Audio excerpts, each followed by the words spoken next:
Magandang araw sa inyong lahat. Maaari bang tumayo ang lahat para sa isang panalangin? Sa ngalan ng Ama, ng Anak, ng Espiritu Santo. Amen. Kamusta kayo mula sa huli nating pagkikita? Mabuti naman kung ganoon. May liban ba sa araw na ito? Sekretarya ng klase, maaari mo bang isulat ito sa papel at ipasa ito sa akin mamaya? Ngayon ay bago tayo dumako sa ating paksang tatalakayin, ay ayusin muna ninyo ang inyong kapaligiran at ayusin ang inyong mga upuan. Handa na ba kayo sa ating paksang tatalakayin? Kung ganoon ay ayusin na ninyo ang inyong sarili at magsisimula na tayo. Babalik na muna tayo sa ating paksang tatalakay noong nakaraan. May naalala at natutunan ba kayo mula sa ating paksang itinalakay? Magaling! Tunay nga ang ganap ang inyong natutunan. Ito ang panuto. Maaari niyo bang basahin ito ng sabay-sabay? Ngayon ay natapos na ninyo basahin ang panuto. Iko-comment naman ninyo ang inyong mga kasagutan dito sa comment section. Larawan ng Ibong Adarna at ang pangalawang larawan ni Don Diego. Magaling! Ngayon ay may nahinuha na ba kayo sa ating paksang tatalakayin? Sige, ikaw, Angelo. Magaling! Ang ating paksang tatalakayin na ay ang Ibong Adarna. Bago tayo dumako sa ating paksang tatalakayin, ay narito ang ating layunin. Kung niyo ba basahin ito?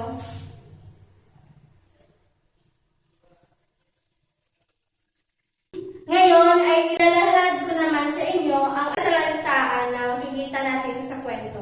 Ang una, ang pagsamo o pagmamakaawa, paghimbing, ito naman ay pagtulog, paglililok, pagpapalikot, panagoy, pag-iyak o pag-iyaw, pagdusdos, pagpapahiram ng damit o gamit, kahirapan. Ito naman ay kakulangan o kawalan ng kayamanan. At ang kasawian, pagkatalo at pagkabigo. Ang tukso naman, ito naman ay panunukso o nagpapahiwatig ng masama. Kabaitan, pagiging mabuti o mapagbigay, paghihirap, pagdanas ng sakit o pasakit. Ngayon ay may ipapanood ako sa inyong video tungkol sa ang Ibong Adarna na ang kabanata 10 ang pagtataksil.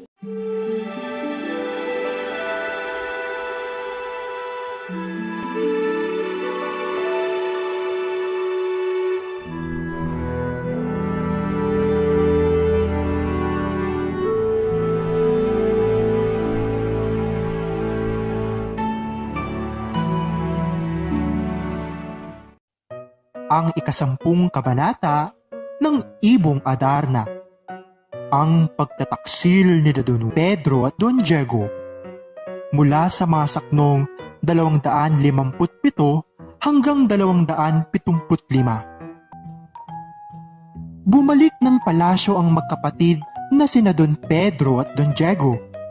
Bagamat nakaratay pa rin ay pinilit ni Don Fernando na bumangon upang mayakap ang dalawang anak na matagal nang nawalay sa kanya. Nanlumo ito nang malaman na hindi kasama ng magkapatid ang bunsong anak na si Don Juan. Tinanong ng hari sa magkapatid kung nasaan si Don Juan, ngunit ang tanging sagot nila ay hindi nila alam. Iniharap ng magkapatid sa hari ang Ibong Adarna, ngunit nabigla ito dahil pangit at lulugulugo ang itsura ng ibon. Tiyak na ang hari na sa itsura na iyon ng Ibong Adarna ay imbis na mapapagaling ng awit nito ang may sakit, ay mas lalo pang lulubha. Sa pag-aalala ay muling nanariwa ang panaginip ng hari tungkol sa kanyang bunsong anak na pinaslang ng 2 buhong. Lumipas ang mga araw at mas lalo pang lumubha ang sakit ng hari. Ang Ibong Adarna ay ayaw pa rin kumanta dahil wala ang totoong nagmamay-ari sa kanya na sa Don Juan. Maging ang Ibong Adarna ay umaasa na buhay pa ang prinsipe at matutuklasan din ng hari at reyna ang pagtataksil na ginawa ng 2 pa nilang anak.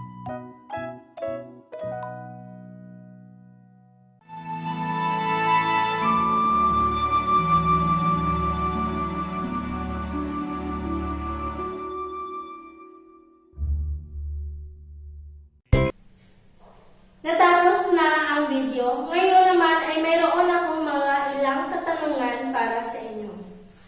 Ang una, sino-sino ang mga tauhan sa kwento? Ano ang kanilang mga katangian? Sige, ikaw, Juliana. Magaling, Juliana. Ang una nga ang ibong Adarna, kung saan isang kalantada, ibon na may magandang tinig o papapagaling ng may sakit. Don Juan, ito naman ay bunsong anak na prinsipe na may mabuting pag-uugali. Si Don Diego, pangalawang prinsipe na madaling napapasunod. Don Pedro, at marami pang iba. Pangalawa, paano napatawad ni Don Juan ang kanyang mga kapatid? Sige, ikaw, Ligaya. Tama, Ligaya. Kinalimutan ng dalawang kapatid ni Don Juan ang pagkatagumpay niya dahil sa kabila ng pagtataksil nila kay Don Juan ay pinatawad sila at hindi pinarusahan ito. Sa huli ay nagkapatawaran silang magkakapatid at pinangakong hindi na mauulit ang kataksilang ginawa nila. Pangatlo naman, katanungan. Sa tingin mo, ano ang parusa ng magkakapatid kung hindi humingi ng tawad kay Don Juan? Sige, ikaw naman, Grace. Tama, Grace. Kung hindi humingi ng tawad si Don Juan, maaaring magkaroon ng parusang pagkakakulong, pagpapahirap o pagpapalayo sa kanilang mga posisyon sa kaharian. Pang katanungan. Kung ikaw si Don Juan, papatawarin mo ba si Don Pedro at Don Diego sa ginawang masama sa iyo? Sige, ikaw naman, Christine. Magaling, Christine. Tama, sapagkat ang lahat sa mundong ito ay hindi permanente at kinakailangan marunong tayo magpatawad.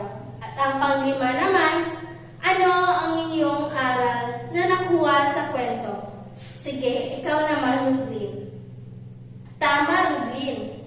Magaling, ang mahalagang aral na natutunan natin sa ibong Adarna ay ang halaga ng pagtsatsaga at pagtitiwala sa sarili. Sa kwentong ito, nakita natin na si Don Juan ay nagpakita ng matinding determinasyon sa paghahanap sa ibong Adarna.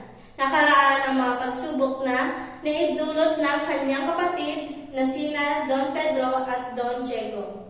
Magkakaroon tayo ng isang maikling pagsasanay. Narito ang panuto. Ilarawan ang mga katangian at ang kaugalian ng iba't ibang tauhan ng ibong Adarna kapag natin ang pagtataksil ni Don Pedro at Don Diego. Pagkatapos ay ipasa niya ito sa ating Google Classroom. Para naman sa ating pagkatang gawain, ay narito ang ating panuto. Gumawa ng isang liham pasasalamat tungkol sa nakagawa sa inyo ng kabutihan. Narito ang pamantayan sa pagmamarka. Una, kailusan sa originalidad, 10%, pagkamalikhain, 10%, kooperasyon ng bawat membro ay 5%, at ang kabuuan ay 25%. Para gusto niyo maunawaan ang paksang tinalakay, ay magbahagi kayo ng inyong natutunan. Narito rin ang panuto. Magtatawag ako ng ilang mga pangalan kung saan pipiliin ng isang ibon o prinsipe. Kung sino ang matawag ng pangalan at pipiliin ng ibon ay patungkol ito sa iyong natutunan. Kapag ang prinsipe naman ay magbibigay ka ng kaalaman o karagdagang impormasyon tungkol sa ating tinalakay. Ngayon naman ay magkakaroon tayo ng pagtataya kung saan sasagutan niyo ito sa pamamagitan ng Google Form. Narito ang panuto, basahin at unawain mabuti ang mga katanungan. Piliin ang tamang sagot kung ang pahayag ay tama. At piliin naman ang mali kung ang pahayag ay mali. Ito ay sasagutan nyo sa pamamagitan ng Google Form. Narito naman ang ating takdang aralin. Basahin at unawain mabuti ang susunod na kabanata ng Ibong Adarna.